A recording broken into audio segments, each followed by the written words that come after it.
My name is David Crowe. I'm a professor of English. I've been at Augustana for 26 years, and this is another edition of the Augie Minute. The funny thing about this topic is that it came to me almost in a dream. I can't really tell you how I found the idea or valued it. I was talking to Jason Peters one day, and I said, you know, it would be an interesting book. I just discovered that Ho Chi Minh was in Paris at the same time that Hemingway was. And he said, that's really interesting. Everyone that I've mentioned it to has said the same thing. That's really an interesting connection.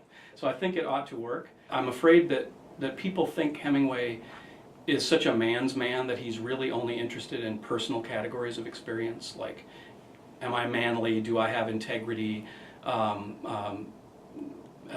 those kinds of questions, when in fact, he was really world aware. He knew very well which countries had fought and fought well, which ones had fought for the wrong reasons, how much selfishness and economic gain had to do with the war.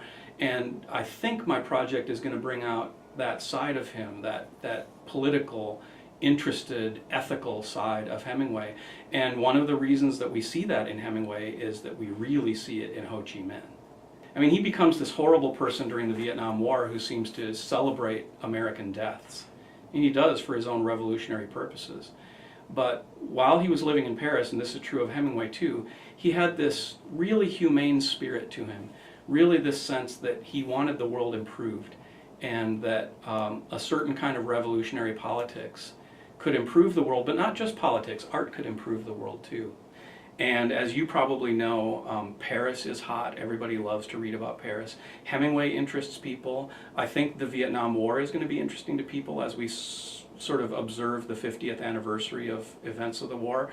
And so I think that the Ho Chi Minh topic is going to be interesting to people too.